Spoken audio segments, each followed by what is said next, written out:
opinions of the people expressing them and are not necessarily those of Fresh Air Incorporated, its staff, or its board of directors.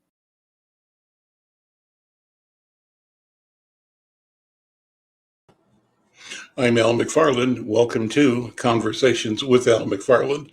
Glad to be here and glad to have you along today. I'm expecting a wonderful, wonderful program. Guests talking about issues of critical importance to our community, to us, to you, and I hope you'll enjoy the conversation. Let somebody know that you're here. We are pleased to have this platform, KFAI, a powerful community platform. Also pleased to have our relationship with the Black Press of America, the National Newspaper Publishers Association. This program is being transmitted to the Facebook Live page at Black Press USA. Again, we're glad to be here. My colleague, Brenda Lau-Gray. Brenda, how are you today? Good to see you again. I'm fine. Great. Well, today we're going to start off talking about an important initiative to bring in more people into the first responder opportunities. And on the screen and in the virtual studio is Commander John Loretz, who's with the St. Paul Police Department. Let me start with you, Commander Loretz. Good afternoon. Thank you for being here, and jump right in. Let people know what is afoot in terms of recruitment, awareness, and opportunity to bring people into important critical public safety roles. Well, good afternoon, everybody, and thank you for having me on the show, Al, and nice to meet you, Al and Brenda. And hi, Brittany, good to see you again. My name is John Loretz, and I'm a commander with the St. Paul Police Department, and I am responsible for our Youth Outreach and Programming Unit. And one of the initiatives that we have is something that we are hiring for. It's called our Law Enforcement Career Path Academy. And what this is a program for people that may be interested in getting into law enforcement, that may have some traditional barriers into getting into law enforcement. Maybe it's they don't have the finances to go to college, because in Minnesota you have to have at least a 2-year degree to be a police officer. Perhaps they don't have the support or mechanisms in place to be successful in school. And so what this program does, it's a partnership with with the St. Paul Police Department, with AmeriCorps, with Century College, and also with the Community Action Partnership of Ramsey in Washington County. And what we do is people are under contract with AmeriCorps, and while they're going to school, we will pay for their first 6 credits to get into a law enforcement class at Century College. And while they're doing their education, they're also doing community engagement work with the St. Paul Police Department. And what we also do then is we provide a lot of safety nets for people. We provide the mentoring, we provide the kind of the encouragement to keep going. Perhaps someone doesn't have the funding or they've got a flat tire and now they need some assistance with that. We have things cut out to help do that. And the whole purpose of this program is the St. Paul Police Department is interested in creating a police department that's reflective of our community. And this has been a very good program for us, where they got a flat tire and now for us to diversify the department. So that's just a little bit about what I'd like to talk about today. Thank you. Brittany, you're involved in this initiative as well. Good afternoon, and thanks for being here. How are you? Oh, good. Thank you for having me. Good. And also the convener of the afternoon program is my colleague and my friend, Brother Tyrone Terrell. Tyrone, how are you? I'm good, Al. I'm real good. How you doing? Doing great. Thank you so much for calling this marvelous opportunity to my attention and for organizing, getting these important guests to the program.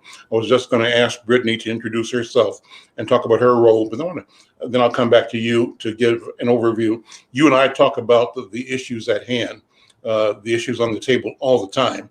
And I think that what we say and how we approach the obligation, the opportunity, the duty, the civic duty of our community to be engaged in public safety is an important conversation. And this is one of the action steps that leads out of and supports the kind of what I call robust conversations that we all always have.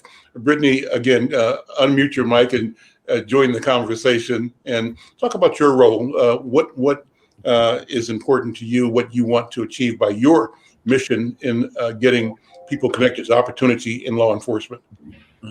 So I'm on the fire side. So I know fire and EMS, and currently for the last 8 years, I've been teaching the class that I came through, which is the EMS Academy. Now, your volume is a little bit low for me. Brittany, can you either go closer to your microphone? To go through the EMT. We also, can you hear me? Okay, so we pay for the students to go through the EMT class, as well as we pay them wages as well. That's with the partnership with Ramsey County, Community Action, Century College. We used to use Inver Hills Community College, but Century with the fire department, as well as some other partners like Highway Federal Credit Union. So we teach financial literacy and those kind of things, like people learning about like loans, student loans, FAFSA, things that they don't learn normally. We were an attempt to run 3 different classes, but COVID kind of put a damper on that. But I teach the class because I'm a product of the class, as well as some other people. And it's been nice because Jody has actually stepped up and stepped in to be someone on the department who not necessarily came through the class, but offers very different perspective, but is strong in the beliefs that the fire department, as well as police department, should reflect the community. And so once people get their EMT, they can either continue on to become firefighters. You can work as a nurse. You can go to medical school. We've actually had some who now work on St. Paul Police Department with Commander Loretz, dispatchers, various different things. So putting people from the community, whether you're Black, white, Asian, Hispanic, whatever, out into the community, that's what our goal is, and that's what I've been doing. And then letting them know, like, I've actually gone through the program, so not just getting people teaching classes or running programs that have no idea how the actual process works internally, and what it takes to get done. And so that's where I'm at with it. I love it. I'm St. Paul through and through, so I'm gonna always be there. Let me, before I bring you in, Tyrone, let me ask Commander Loritz and Brittany to talk about their personal careers, how they have come to this arena of service in their own personal lives. How did you become a law enforcement officer? Commander Loritz and Brittany, how did you mentioned that you were a product of the program, but talk about your career, how you developed the interest and made the decision and the benefit you believe you've experienced from doing this great public service work. Commander? Hey, Al, Go ahead. I should probably speak for Commander Loretz myself. Okay. But I'll let him do it this time. I'm his agent, but I'll Here I'll let him go ahead. Thank you, Tyrone. And no, thanks for asking that. And this is a second career for me. My bachelor's degree is actually in marketing, and I worked for a corporation for a while, and I didn't get the satisfaction I wanted. And I happened to go to a law enforcement career fair because I had an interest. And at that time, Hennepin County had a program that was unique, and they recruited me. And so I started with Hennepin County, and I came to St. Paul 26 years ago to the police department. And so, through the 26 years of my department, I've had people that have taken an interest in my career, people before me that have kind of blazed the pathway, so to speak. And now as I get towards closer to the end than I am to the beginning, I feel like it's my job to kind of pay that forward. And I'm fortunate that I've been placed in a position where I'm recruiting people to come into the St. Paul Police Department and giving them an opportunity with a program that is so unique and is just a perfect pathway to become police officers. And so that's kind of a little bit about my background. Are you a native of St. Paul or native Minnesotan? I family in St. Paul, but I am actually originally from Tyrone's laughing, he'll probably tell you. I'm actually originally from Wabasha, Minnesota, southeast Minnesota, but I've been living in the city's general area here for the last almost 30 years. Okay. Brittany, same question. What was your path to this career? And what's your background? So I am born and raised in St. Paul through and through.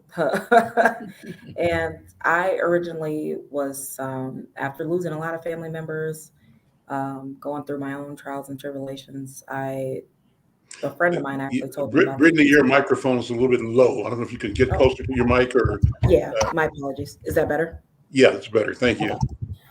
So I originally was going to go to school for nursing. That was after I had my own little run-ins with law enforcement and some other stuff.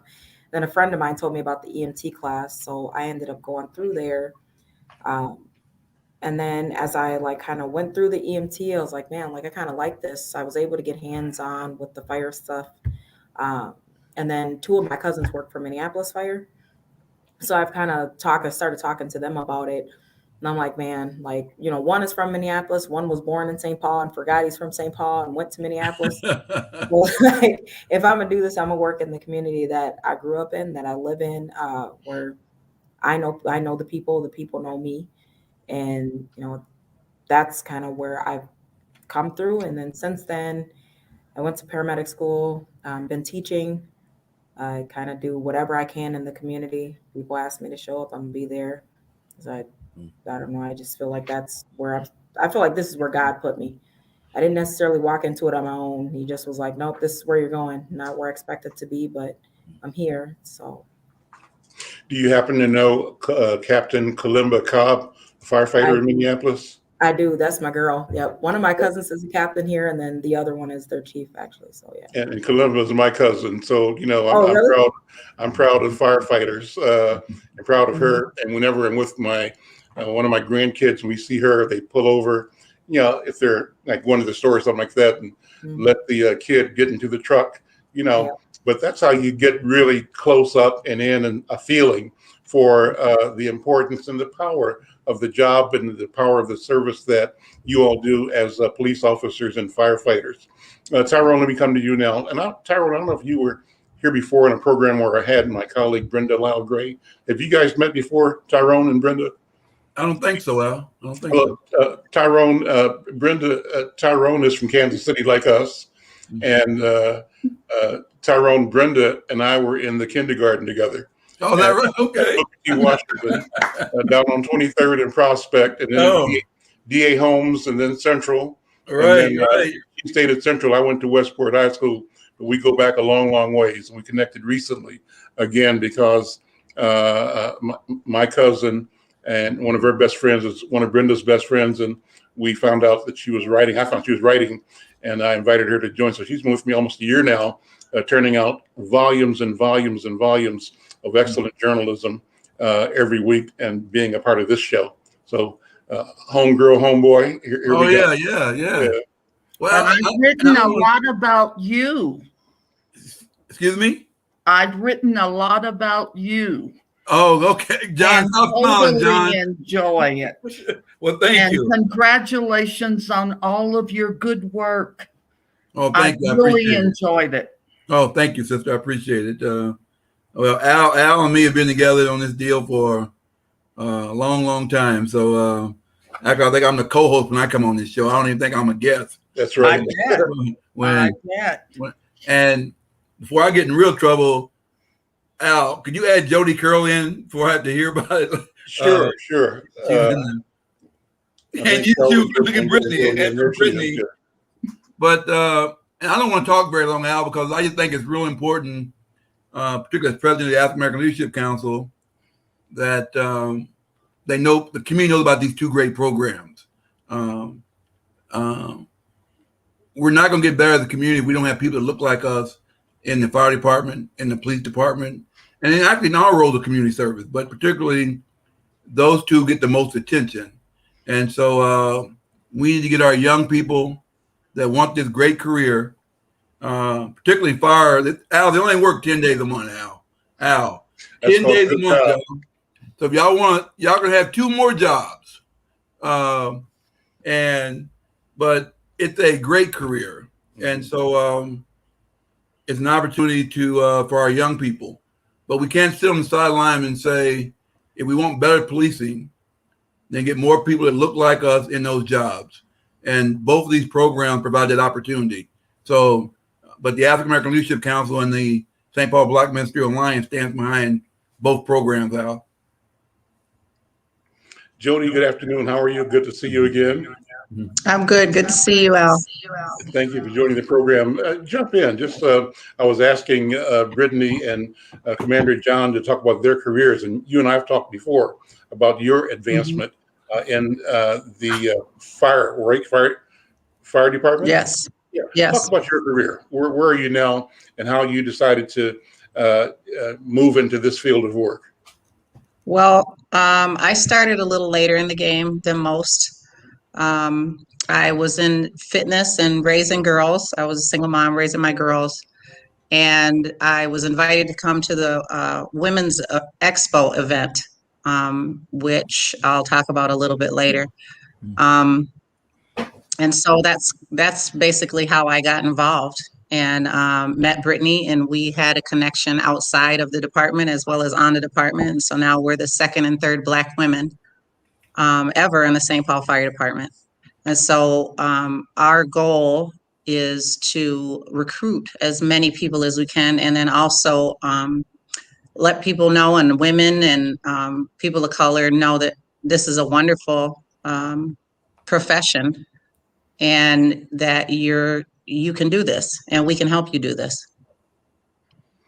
I loved, Brittany, when you talked about the idea of deciding to work in St. Paul versus Minneapolis, meaning that it means something to you to be around people that know you and people that you know.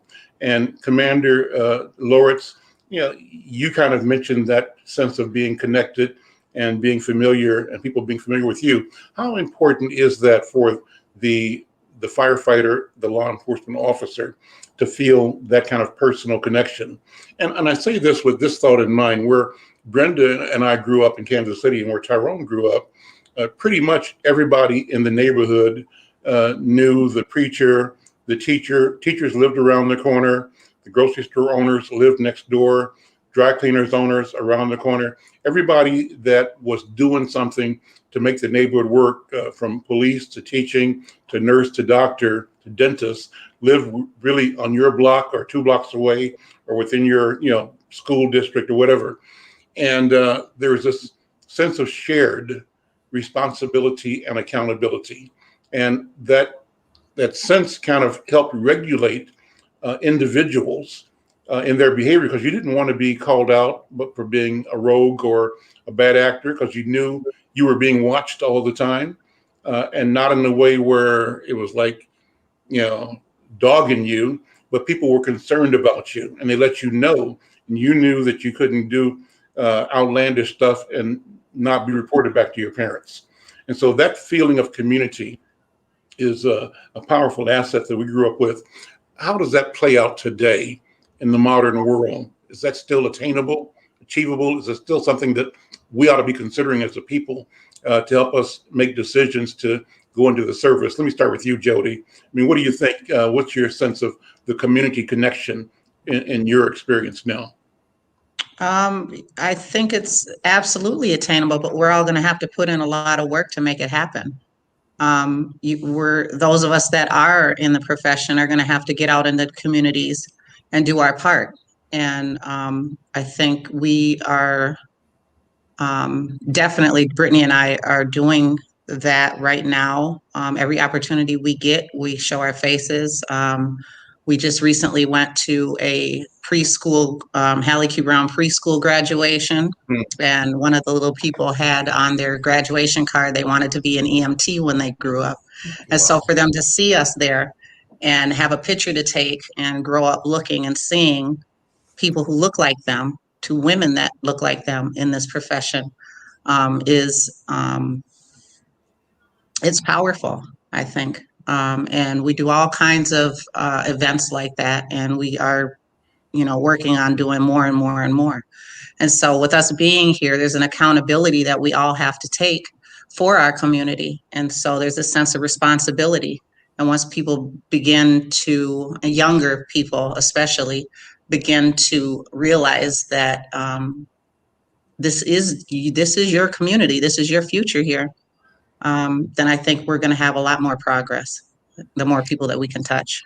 Brittany, do you think we've, at some point in time, say between my generation and yours, lost a little bit of that sense of community and shared accountability? or do you think that it's still there? We simply need to work on it and to bring it forward to recreate and to sustain the kinds of communities we really want as citizens. What do you think, Brittany? Yes and no. I think that a lot of it sites are like, I still know a ton of people in the community, but now I go places and I see, and I don't know, I know Commander Reds can probably speak to this as well. Like when I was growing up, like the cops, like I would see him, I'd see, like Benny Williams, may he rest in peace, Richard Ellis, you know, Bobby Edwards, all those guys, like even as cops, and then like firefighters, like Rodney Edwards, those guys like that knew my family. All of our families knew each other. We're all from the Rondo neighborhood. Everybody knew each other. Now, I go places and I still know a lot of those people, but there are also a ton of people that aren't from here that have migrated in, and so I do think there is some of that, a lot of that lost sense of community because some of those people come from other places. And my husband and I have this conversation all the time. He's not from Chicago.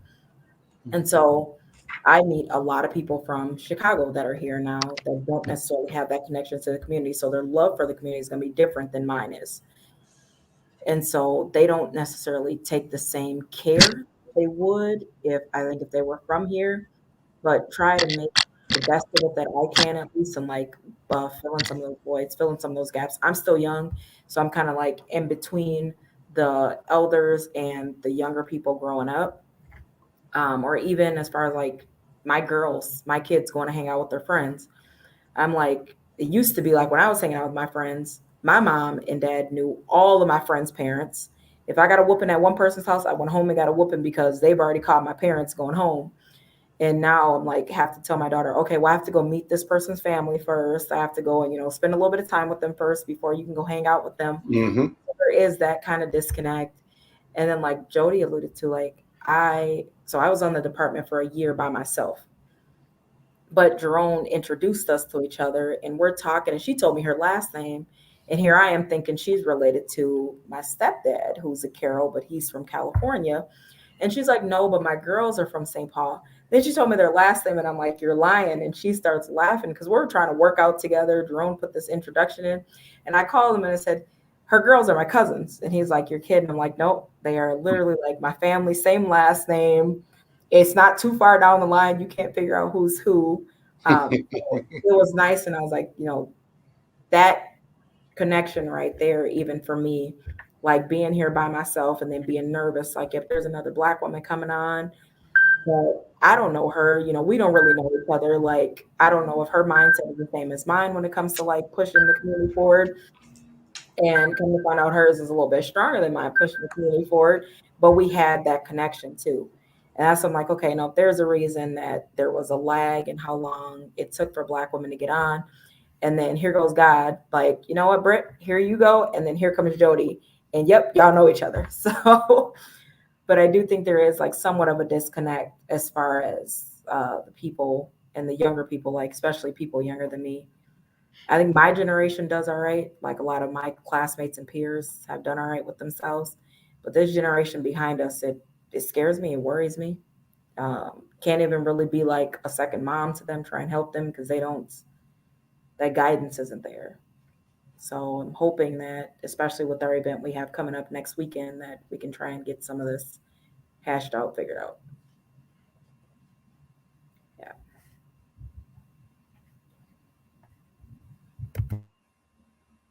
Yeah. Commander, your thoughts on the question?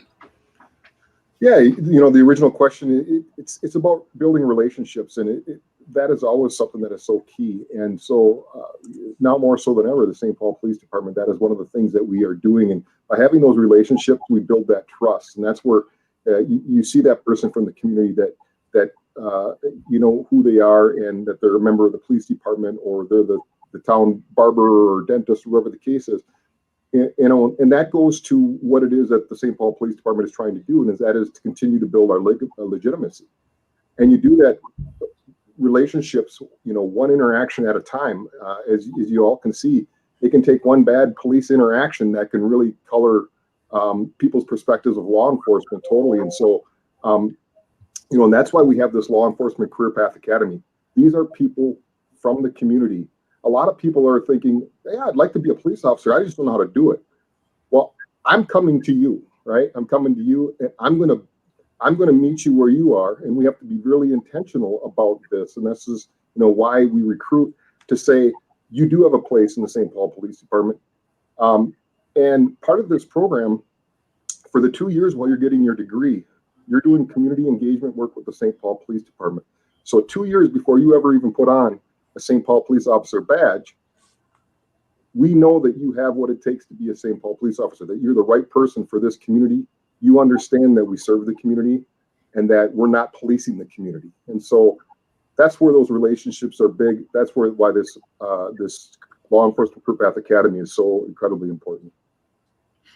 Tyrone, jump in. Well, Al, again, I think they've said it and said it well, is this is about community. I mean, this is about us trying to, particularly on the St. Paul Fire, we only got 2 Black women. John, how many Black St. Paul police officers are there? 2 or 3 now? We have 2 now. Yeah, we're hoping to add another 3 this fall. So, we have 4 between the 2 departments. That's just, we have to do better. And actually, St. Paul PD will lose probably, John, at least maybe in the next 3-4 years, 10 to 12 Black officers on the male side that will be up for retirement. And so, and some significant officers who made tremendous contributions to the community, some of them that Brittany already named. And so those are going to be major replacements. And St. Paul Fire has the same thing. They've got several of the Black males that will be leaving in the next 4 or 5 years. And so if we don't rebuild, restock, replenish, then we're going to have a department that doesn't look like our community. Mm-hmm. And so we have a lot of work to do, but these 2 programs are a great introduction for folks to find out about being a firefighter, find out about being a police officer. Great. Well, listen, I want to thank all of you for what you do. Tyrone or Commander or Brittany, give people the information. I see that the Commander put information in the chat here, but you can tell people too who are listening on radio, Commander, how they can follow up and get connected to the opportunity. And Brittany, you do the same thing if you would for the fire department. Absolutely. Yeah. Great. Are you okay if we post our events in here? Sorry, Commander. Sorry, Brittany. No, thank you again for having us on the program. And as I did, I put it in the link here, but the Law Enforcement Career Path Academy, you can still apply for it. It closes the end of this week, July 9th. And if you just go to the City of St. Paul Human Resource website, if you look at the jobs that are currently available or you can currently apply for, it's called the St. Paul Police Department's Law Enforcement Career Path Academy. That application will come right to me. And so, I encourage everyone to apply. I typically will reach out to each person and just answer any questions that they have. And so, that's the personalized service that I'm telling your audience that I'd love to talk to them. Well, you can't get any clearer an invitation than that, knowing that if they reach out or send an email or a phone call, it'll go straight to you, and you're committing that you're going to talk individually and personally to them, because you are genuine in offering this opportunity. Brittany, same question. How do people connect with you for opportunities in your field? You can either give our headquarters a call, and I'll put that number in here, and that'll connect myself or Jody or another one of our partners, Kayla, with getting the information that you need for getting your EMT. And then also, I couldn't post the flyer, but Commander Loretz and Tyrone, Jody will all be out at the Raising Rondo event next Saturday, July 17th from 11 to 2 over at Hallie Q. Brown. Police will be out there. Commander Loretz has offered up some LECPA, as well as they're going to be bringing the police truck out. We'll have some fire trucks out there. We'll all be out politicking with our people as far as getting this stuff done. And I'll post my email in as well. But that'll get you to myself or Jody, and whatever questions people have, or if you see us out, don't be afraid to talk to us. We're people just like they are. We've all had our own trials and tribulations with police or with fire that didn't go well, but we've made the best out of it. And so we don't want to be those people they have those bad interactions with. So you can find us, even if you have to come knock at stations, whatever you got to do. If you're looking for us, come find us. Find me on Facebook. Whatever you want, we're here for it. Wonderful. So people who are online are seeing the posting of your phone numbers and your email addresses, but those on the radio might not see this, or not seeing actually. So I'm going to ask you to give your phone number that people can write it down and call you if they're listening to this on radio and not hearing it on Facebook. So Brittany, first, how do they reach you by telephone? So you can call 651-224-711.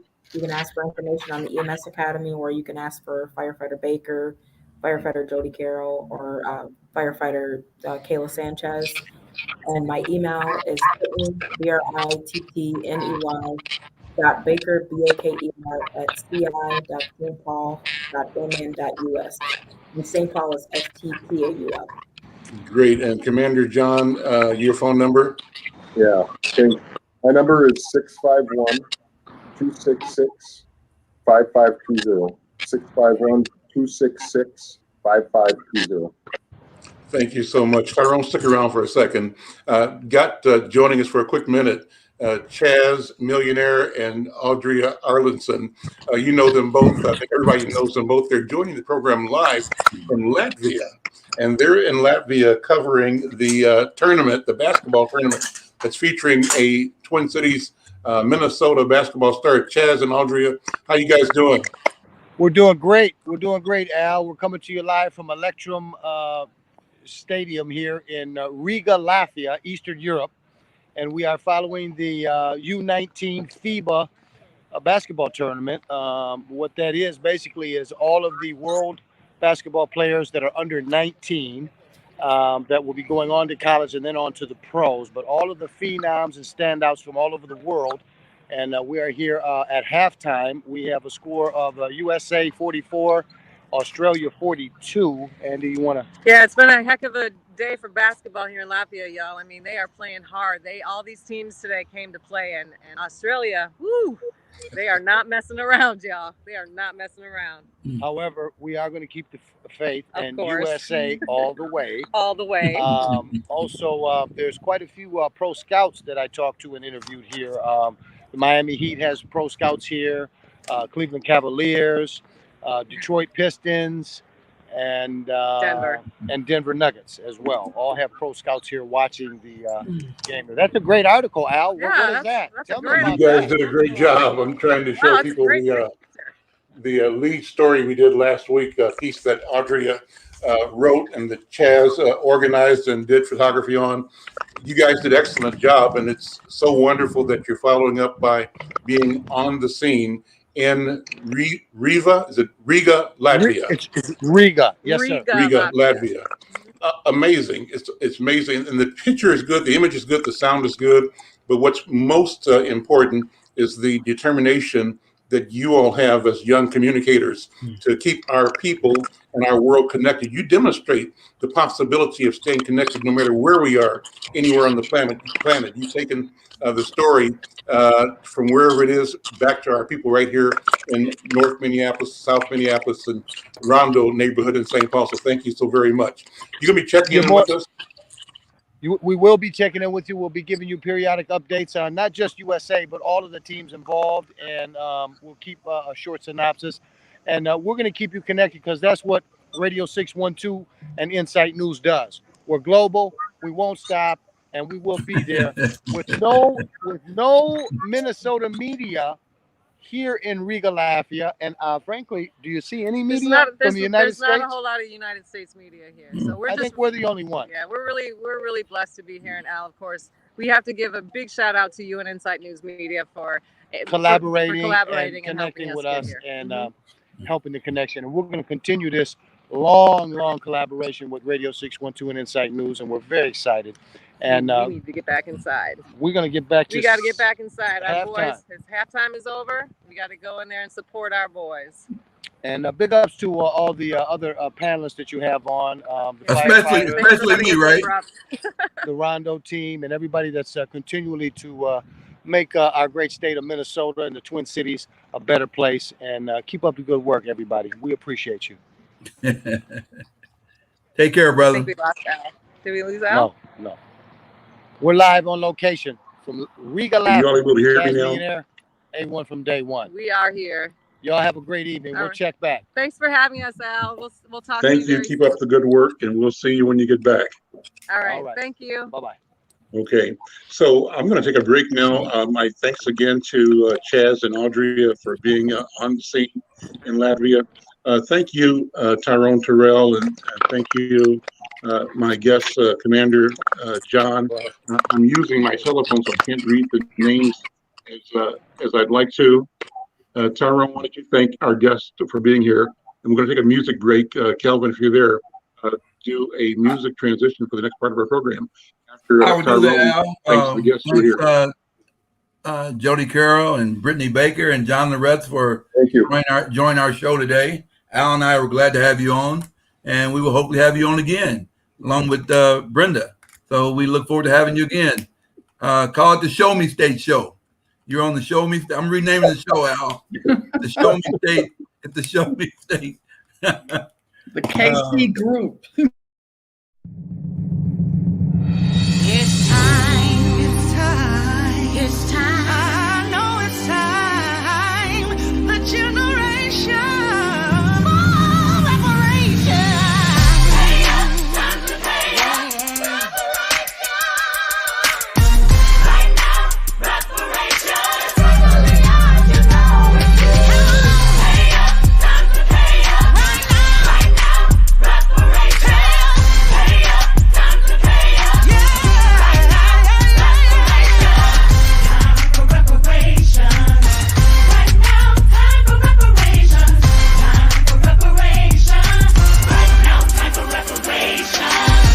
Reparations for building this nation.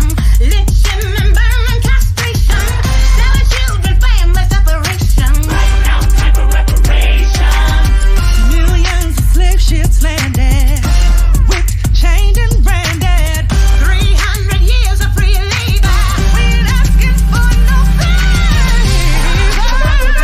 Time to pay. Right now, time for reparation. Time for reparation. Right now, time for reparation. Pay up, time to pay up. Right now, reparation. Pay up, time to pay up. Right now, reparation. Reparations for reconstruction. Red summers of destruction. Segregation, Jim Crow corruption. Right now, time for reparation. Reparations for the Constitution. Said we were 3/5 human. Reparations are overdue. 48 acres and a view. Time for reparation. Time for reparation. Time for reparation. Right now, time for reparation. Pay up, time to pay up. Right now, reparation. Pay up, time to pay up. Time for reparation.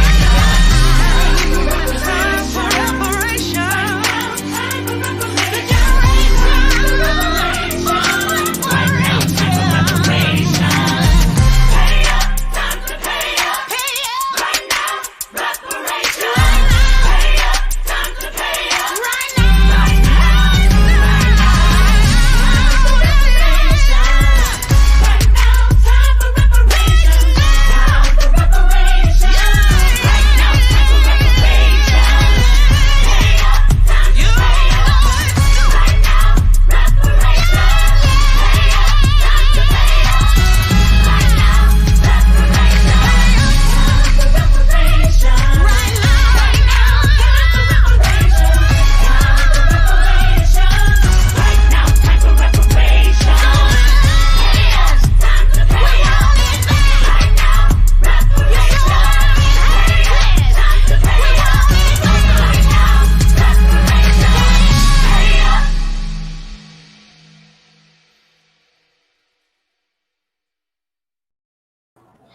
I'm Al McFarlane. You're listening to Conversations with Al McFarlane, the powerful music of Gary Hines and Sounds of Blackness.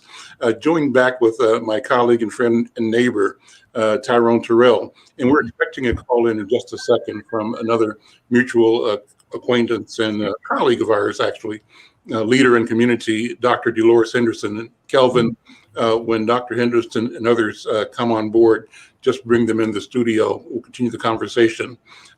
Before I go back with you, I'll let people know that Dr. Dolores Henderson is the founder of an organization called Dolores Works. She took her first name and created an acronym, DELORES, Works, but it stands for Developing, Empowering, and Leveraging Occupational Readiness for Economic Sustainability for Children, Parents, and Community. And Dolores Works is designed to support students to reach their full potential in academic settings as third and fifth graders, as well as enabling them to gain self-reliant skills socially and emotionally. The goal is to increase and reinforce academic skills in reading and math in order to close the achievement and opportunity gaps. So she'll be joining us in a second. But Tyrone, I want to always take a minute or two with you just to kick it as we do, reflecting both on our roots in Kansas City and our long histories. We're elders now in the community, and how we reflect on where we've come from and where we are now, whether that's a plus or a negative, a good or a bad, and what we see as the future. You know that I'm always the eternal optimist. I think compared to me, I would say that you're probably a pragmatist. And you have this unique ability to see both sides of the question and explain them both. That's what I think. But how do you see where we are right now, Brother Tyrone? Al, we're actually in a bad place right now. I mean, when I say in a bad place, we have way too many killings going on, way too many shootings, way too much trauma, and neither our government or corporate partners, if you want to call them that, care enough about what's going on to make a real impact. Now we've got second, third, fourth graders. They're on the same conveyor belt pipeline to continue this violence. So this violence is not going to stop anytime soon without a major change socially, politically, economically, from a religious standpoint, from a spirituality standpoint. It's not going to happen. And so nobody wants to really cut the feeder group off. And until we do that, the most important years of any child's life is from conception to 6 years old. Mm-hmm. So if you give me, excuse my language, a life of pure hell for 6 years, then when I go to school as a kindergartner or first grader, and you tell me to sit down, be quiet, then I'm going to talk to you the way I've been talked to at home, the way the streets have taught me.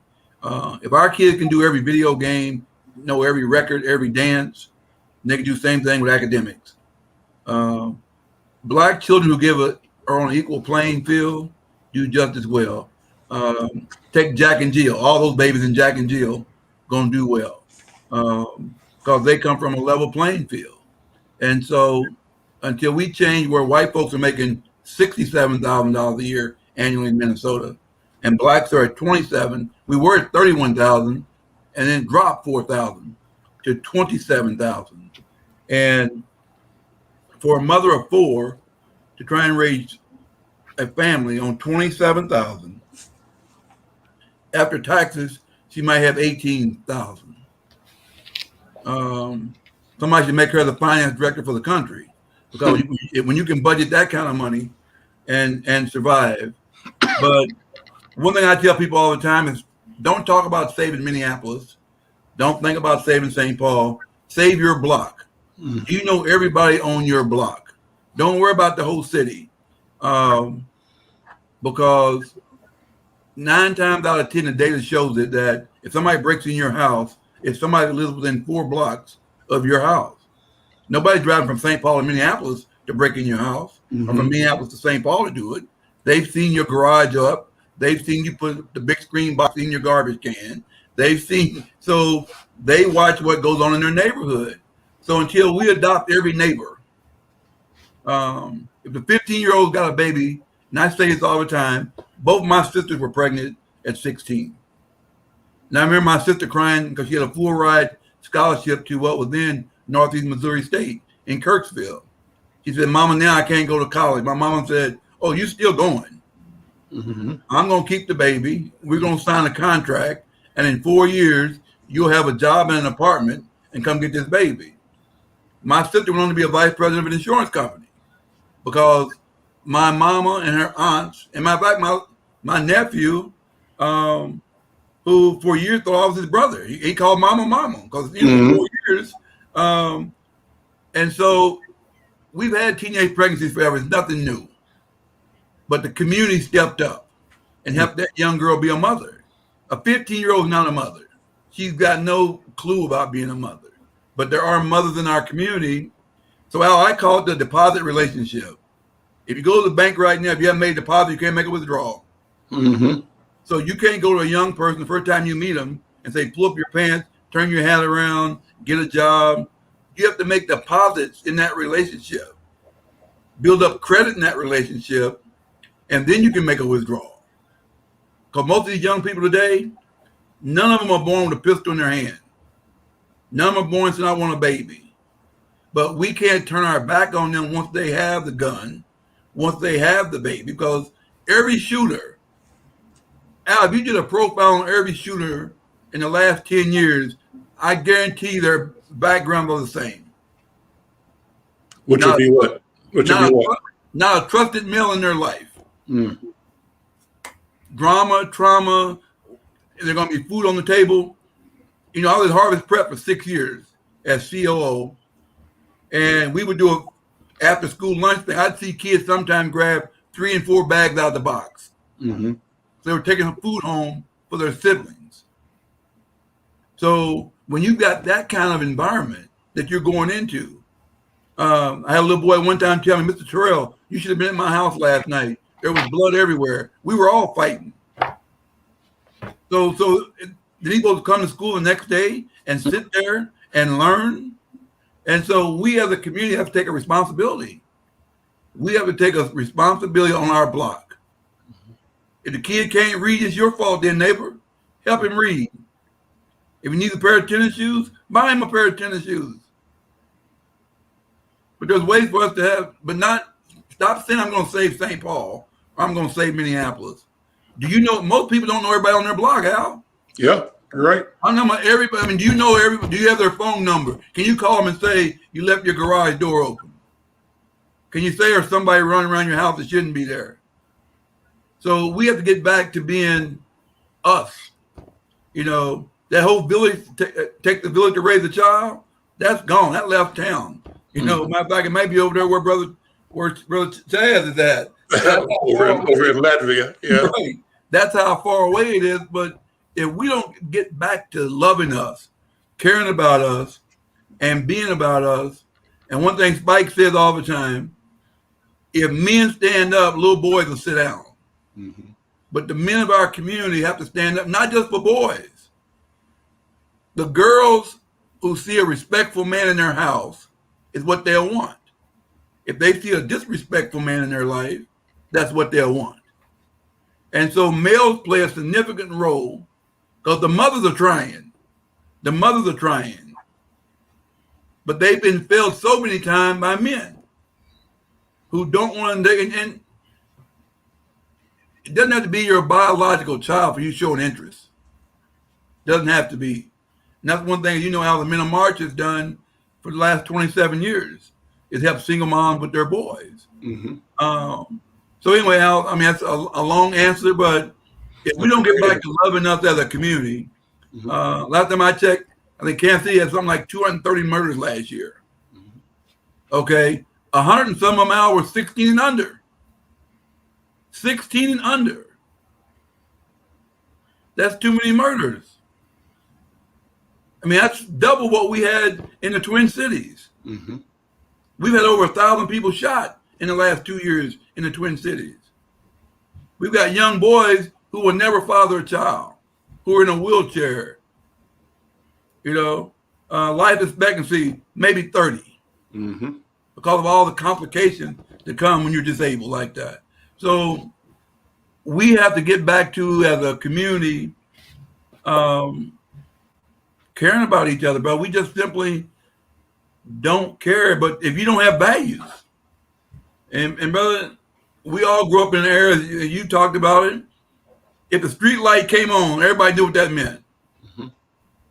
I asked my cousins in the country, they said, well, we don't have street lights, but if we can see lightning bugs, we got to go home. Now I said, what's a lightning bug? But so I'm saying we all grew up in a time that Brittany talked about, where your neighbors knew you. Your neighbor could tell you, could spank your butt, could do whatever's necessary to make sure you knew eyes were always on you. And now we got our eyes closed. When we grew up, there was eyes on us all the time. Yeah. But now the neighbors shut their eyes. They're afraid of a kid. And again, now I've been doing this for a long time, as you know. I've never had a young person disrespect me ever. Mm-hmm. Not one time.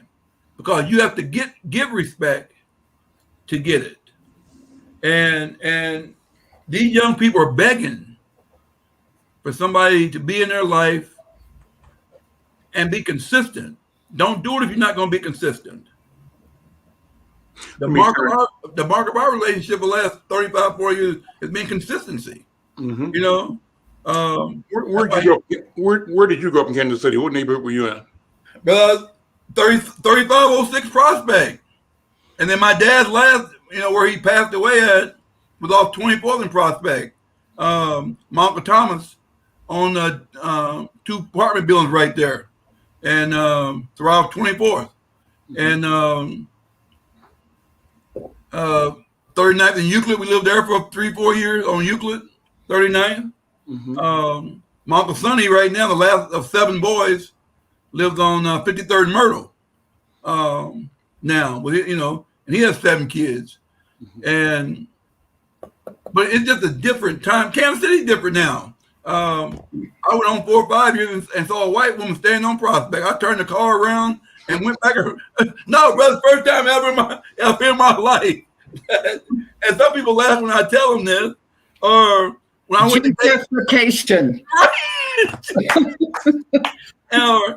or I went on one time about 10 years ago, went to Gates, and a white girl was saying, "May I help you?" Y'all know what I'm talking about. Look at Brenda Rowland. But I'm just saying, wow. I mean, this is really. Because when I grew up, I didn't think white people were for real. Because you ain't seen none. Right. I mean, and you didn't go in stores, right? Because everything was either J.C. Penney's or, you catalog shopped. Mm-hmm. You got something for your birthday. Sears and Montgomery Ward, yeah. You got something for your birthday, Christmas, going back to school, and Easter. Otherwise, you didn't have for nothing. Tyrone, you probably knew my uncle who had a cleaners and a tailor shop right on 23rd and Prospect, right in the middle of the block. Directly. Oh, yeah. My dad used to take his stuff there. Dwayne, that was my uncle. He made all of my clothes. Yep, I was tough. But he was a doll. He never walked a day in his life. He was born without a spinal cord, and he was just one of the top tailors in the state. Mm-hmm. Yeah, but when you said 24th and Prospect, and then Al used to fuss because he had to walk from 28th in Brooklyn down to Booker T. Washington, and it was like on the cold days. And when we first connected, he said, "Do you remember when that school was half white and half empty, and he couldn't go, and I had to walk?" He was so upset about that. I don't think Al McFarlane, the media mogul, could ring. He just can't let that go, that they would do that to us. But, a lot of good memories, but I'm like you with the whites. If there was someone in Gates that said, "May I help you?" Right. I was afraid I'd turn around and walk back out. Well, and she looked at me like, why are you looking stunned, Sarah? Well, ma'am, this is a first for me. That is so cool. Even we're talking about law enforcement, and You probably remember his name, Alvin Brooks, right? Sure. Oh, yeah. But so the first time I got in trouble with the police was Alvin Brooks. Yeah. And he took me straight. Phenomenal. He didn't take me to my dad. He took me to my Uncle Thomas, who lived on 34th and Cypress. And because him and my uncle were tight. And they straightened me out real quick. Was that Vineyard Gardens? Was that around that area? Yeah. 30? I think so. Yeah. All of that is white. That's no, not that. No. It was all. Matter of fact, I'm saying today it's all white. Oh, today it is. Yeah. Yeah. But how small community was back then, Robert Holmes, who played for the Chiefs at that time, lived 2 doors from my uncle. Yeah. And you would never known he was a football player. I mean, you never would have known it. But yeah, Alvin, and was really crazy. Alvin went on to be the Kansas City Human Rights Director. And we're at a conference, we were in a conference out somewhere, and he heard my name. He said, "Son, did I arrest you?" I said, Al, I'm the Human Rights Director for St. Paul now. You can't be asking me. not in public anyway. That is so cool. But great memory. I don't think I ever told you this, Al, but Alvin wanted me to replace him as Human Rights Director in Kansas City. And actually, I went back there, and at that time I was married to Suzanne. We looked at houses and came really close. Came really close to going back to KC, but no, things are just different now. We're in a bad place as a community. Well, let me ask you to turn the lens forward, Tyrone and Brenda. Got about 2 minutes left, I think. But what's the future? I mean, I describe myself as the eternal optimist, and I claim that, I stand on that, and I stand on this idea that we still can and we must and we will create a future in which we win. That future will not be created by anybody else but us.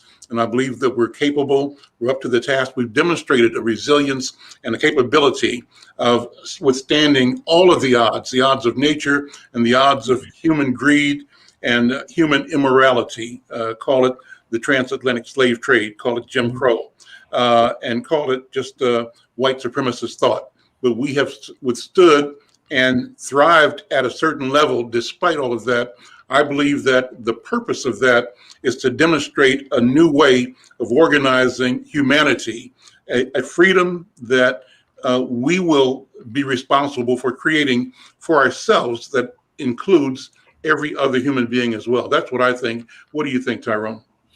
Al, we have to, what you said is 100% correct, Al. We can't accept that we failed. We can't accept that we can't win. That means we're saying to generations of our people that we can't do it. If we can overcome slavery, we can overcome Jim Crow and Jim Crow Jr. and Jim Crow the Third and all this stuff that's going on now, then we can do this, but we have to do it.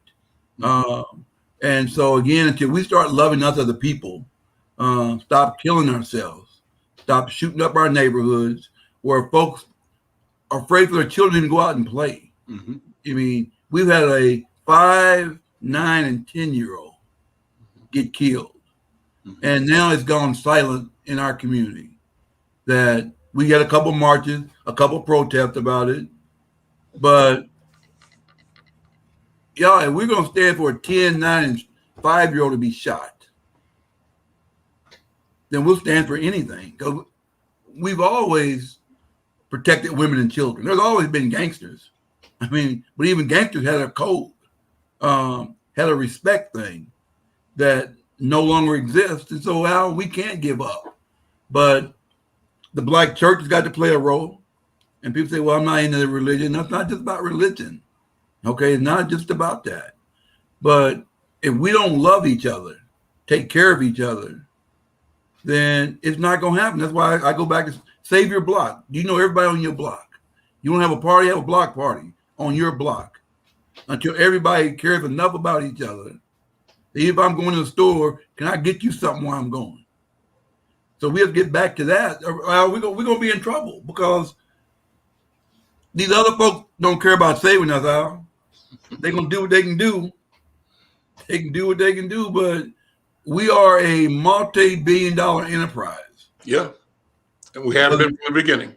Right. Whether it's the court system, the prison system, you name it.